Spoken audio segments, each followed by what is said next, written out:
қалайсың? Сабақтарды көріп, бірінші сабақты көріп, конспекттілеп, біраз нәрсе түсініп алды деп ойлаймын. Ал енді екінші сабақты күтіп отыр едіңіз, 1,5-ші сабақ келіп қалды. Бұл сабақ енді жоспарда жоқ еді, негізі ұшақ сабақ болған беретін тегінге. Бірақ енді мен тағы кішкене пайдалы болсын деп 4-ші, 1,5-ші сабақты қосып жібердім. Бұл сабақта температура, термометрлер қалай жасалады, жылу мөлшері деген не, осы үшеуін қарастыратын боламыз. Осыны біліп шығып, ең жақсы білетін тақырыптарыңыз осы уақытқа дейін осы үшеуі болатын болады. Ал енді біз температура дегенді бастайық, көп сөзбай. Температура. Температура деген не деп сұрасам, бәрі айтады. Кітапты оқып қалғанда қатты оқитындар болады ғой. Олар айтады, температура деген дененің жылулық күйін сипаттайтын физикалық шама дейді. Кітап бойынша. Ал бірақ негізінде ішінде не болып жатыр, оны кішкене онша біліңкіремейді. Температура деген шама не үшін керек болды бізге? Бірінші соны қарастырып алайық, сол кезде кішкене түсініктірек болады. Біз температура десе жылулық, дененің жылулық күйін көрсетеді. Жылы, суық, ыстық. Осындай ғана бір үш түрлі айтуға болады ғой. Қаттырақ ыстық, жай ыстық, күйесің деген сияқты варианттар болады. Бірақ бұл бір кішкене дәлдігі нашарлау. Оны қайдан білеміз? Мысалы, таңертең ерте тұрып сабаққа барғың келмей, басыңды ұстадың, ыстық екен. Сосын енді бармай-ақ қояйыншы деп үйдегілерге айттың. Мамаңа бардыңда айттың, мама, мен ауырып жатырмын, басым қызып кетті. Сосын мамаң ұстады да басыңды, басың суық қой. Басың ба? Бар, алда енді келе жатыр. Жібер жүр. Сондай кезде дәлелдей алу керек қой. Дәлелдеп сабаққа бармай қою керек қой. Сол кезде бізге термометр керек болады. Нақты біз цифрын алып көрсеткен кезде ол сенімдірек болады. Әр салада осындай бір келіспей қалатын, дәлдігі жоқ болғаннан кейін өте көп қателіктер кетеді. Сол үшін бізге температура деген керек болды. Енді бұны біз не екенін біліп алу үшін бірінші бір молекулалық физикаға өтіп кетеміз ғой. Енді бізге бұны түсініп алу үшін молекулалық физикаға өту керек болады. Енді өткенде ондай қатты өтпейміз, жай өтіп кетеміз, түсінікті болатындай. Мысалы, кез келген зат ол молекуладан тұратынын білеміз. Енді бір заттың молекуласын сала салайын. Молекулалар. Бір темір болсын. Енді оның молекулалары бұлай орналаспайды енді. Бірақ түсіну үшін осылай болып қарапайым қарастыра берейік. Енді температурасы бар деген не? Температурасы бар деген сөз ол мына молекулалары ары-бері тербеліп тұр деген сөз. Мына молекулалар ары-бері тербеледі. Тербелісі бар деген сөз. Оның температурасы бар. Ал енді мынаның тербелісі қаншалықты қатты тербеле бастайды, соншалықты температурасы жоғары деген сөз. Енді ақырын тербелсе, температурасы төмен деген сөз. Молекулалардың тербелісіне тура пропорционал екендігін мына жерден түсініп алдық. Енді бұл температураны біз өзіміз, Қазақстанда градус Цельсиймен өлшейміз, градус Цельсий. Енді градус Цельсий қайдан шықты? Ол енді Цельсий деген ғалым жасаған, Енді ол оны ойдан алмаған ғой. Ол оны қалай жасағандығын, ол уже термометрлер тақырыбы болып кетеді. Термометр жасаған, термометр жасап барып, Цельсий шкаласы шыққан. Ал енді термометрді қалай жасады ол? Соны айтып өтейін бірінші. Ол алды, мысалы, мынадай бір трубкаға, түтікшеге, ыдысқа сынап құйып алады ғой. Сынап құйып алады бұның ішіне. Сосын бұны алады да қайнап тұрған су ыдысқа салады. Мына ішінде қайнаған су болады. Қайнап тұрған су, қалыпты атмосфералық жағдайдағы қайнап тұрған суға салады. Сол кезде мынау сынаптың көлемі үлкейіп, белгілі бір деңгейге көтерілді. Енді сынап температурасы жоғарылаған не үшін көлемі үлкейіп жатқанын түсінікті. Енді үйде мысалы шайнекке су құясында отқа қойдың, қайнаған кезде көлемі үлкейіп сыртына төгіле бастайды. Дәл сол сияқты сынаптың да көлемі үлкейіп белгілі бір деңгейге келеді.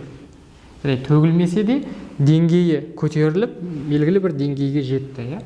Сол деңгейді алады да Цельсий деген ғалым 100 деп белгілейді. 100 деп белгілеп қойды. Сосын дәл осы сынапты алады да мына жақта екінші ыдысқа салады ғой. Екінші ыдыста мұз бен су араласып жатады.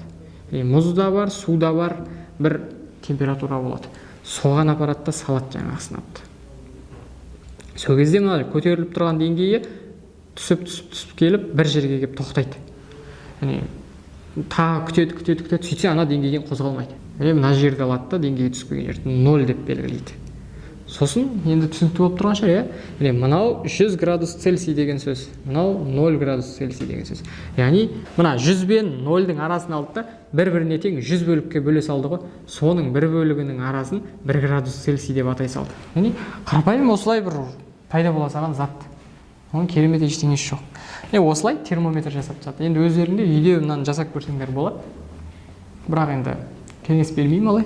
Тағы бірдеңе болып ұбт-ға кіре алмай қалып жүрсіңдер. Ал енді жылу мөлшері дегеніміз не? Соны айтайын, иә? Жылу мөлшері. Яғни жаңа мына жерде біздің молекулаларымыз тербеліп жатты ғой.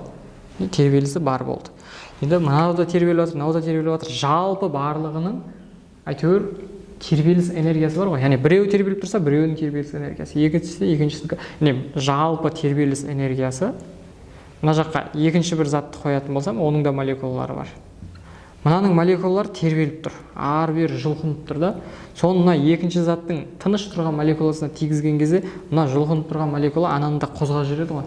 Ананы да жұлқылап, оны да қозғай бастайды. Сол кезде мына заттың да температурасы жоғарылай бастады деген сөз. Енді қай кезде екеуінің арасында бір-бірімен жылу алмасу болмай қалады. Мынаның тербелуі мен мынаның тербелуі екеуі бірдей болған кезде болды, екеуі бірдей тербеліп тұр. Яғни ешқайсысы бір-бірінен жылу алмайды деген сөз. Сонда жылу мөлшері деген, яғни жылу энергиясы дегеніміз Q деген шама енгіземіз де, айтамыз. Мынаның қозғалыс энергиясы ол Q1, ал мынаның қозғалыс энергиясы Q2 еді. Екеуін тигізіп қалып едік, мынадан мынаған қарай белгілі бір Q3 деген жылу мөлшері өтіп кетті дейміз.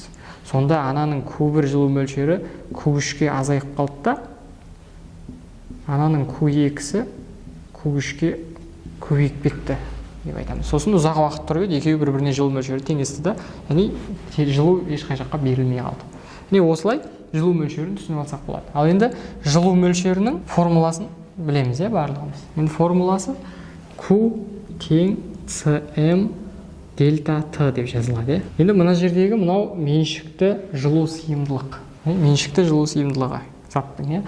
Мынау массасы, мынау температуралар айырымы.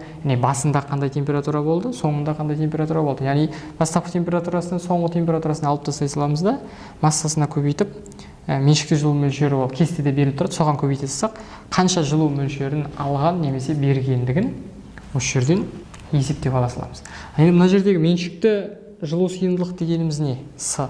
Енді С-ның өлшем бірлігі, мысалы С-ны алатын болсақ, өлшем бірлігі джоуль бөлінген килограмм градус Цельсий. Бұның мағынасы не? Бұның мағынасы мынандай. Мысалы, мына жерде 1 килограмм бір зат болсын. Осы 1 килограмм заттың температурасын 1 градус Цельсийға көтеру үшін қажетті жылу мөлшерін меншікті жылу сыйымдылық деп айтамыз. 1 килограмм затты 1 градус Цельсийға температурасын жоғарылату үшін керекті жылу мөлшері С деп белгіленеді екен. Сонда 1 килограмм зат болса, оған керектісі болса, ал 2 килограмм болса қанша болады? Оны енді жанына М-ді көбейте береміз. Біреуге керек болса қанша, екеуге керек болса қанша, жанына көбейттіре береміз. Ал енді бізге мына жерде температуралар айырымы не үшін көбейіп тұр? Өйткені біз тек 1 градусқа ғана айырмашылығын ғана есептейін деп тұрған жоқпыз ғой. Яғни басында мысалы 30 болған шығар, одан кейін 90 болып кетті деген сияқты. Бізге қаншаға өзгерген керек. Сонда осы үшеуін көбейтеміз де, қанша жылу мөлшерін берді, алды, соны есептеп ала саламыз. Енді мына тақырыпқа есептер керек десеңіздер, онда айтыңыздар. 1,6 сабақ жасап сіздерге жіберетін боламын. Енді мен не үшін бұның барлығын айтып жатырмын? Яғни жаңағы тербеледі, ол мысалы мына молекуланың тербелісі, ол температура деген сияқты. Енді бұны білмей-ақ ұбт-дан мысалы 38-40 ала беруге болады. Яғни мынаның тербелетін екендігі, яғни бір молекуланың тербеліп тұрғандығы ол шешпейді. Бірақ енді менің мақсатым енді тек тест шешуде емес, физиканы түсініп, және тестті де шешіп тастайтын адам дайындап шығарғым келеді. Яғни нәтиже жақсы болғанды қалаймын. Енді ол үшін не істедім? Мен басынан бастап, мысалы осылай не қайдан шықты содан бастап айтып, ең қиын есептерге дейін, яғни С тобы болсын, болмаса 30-шы, 28-ші есептер болсын, сол деңгейге дейін шығарып көрсете беремін. Енді осымен біздің проблемамыз шешілді деп ойлағам. Яғни ең төменнен ең жоғарыға дейін шығарып түсіндіріп берсем болды. Яғни мен жақсы нәтиже көрсете аламын деп өзім қуанып жүрсем, сөйтсем балалар математикадан есеп шығара алмайды екен. Яғни қарапайым мысалы күштердің жіктелуі, үйкеліс күшін шығарғанда, болмаса векторлық шамалар, яғни векторға байланысты есептер шығарғанда тригонометрия керек болады да. Оның математикадан базовый амалдарды орындау білімі жоқ болғандықтан мен тағы да өзімнің мақсатым, яғни жақсы нәтиже көрсетуіме тағы жете алмай қалайын дедім. Бірақ мен қоймаймын, математикадан сабақ түсірдім. Яғни 2 бөлім математикадан сабақ түсіріп қойдым. Яғни бастапқы ең плюс-минус сандарды қосудан бастап, яғни тригонометрия, геометрияға дейін 2 бөлімде математиканы толық түсіндіріп шығамын.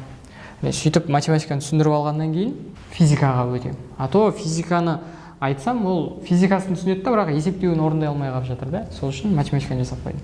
Бірақ бұдан бұрын мен осы айтқандарымның бәрі есінде қалу үшін оқушылардың, яғни ғаламат скул дейді, яғни бір Айнұр деген апайларың бар, яғни өте өлең, бір кітап өлеңдерді жаттап тастаған, қай бетін ашып сұрасаң айтып бере беретін бір апайларың бар.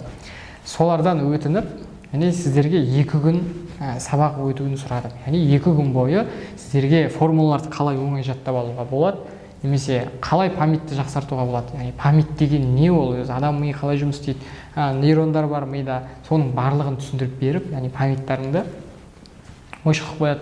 Содан кейін ғана барып мен сөйлеймін.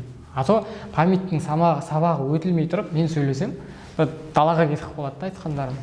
Яғни есінде қалмайды. Сол үшін осындай амалдар жасадық. Енді бұдан қандай проблема болса, тағы қосып өзгертіп отыра береміз.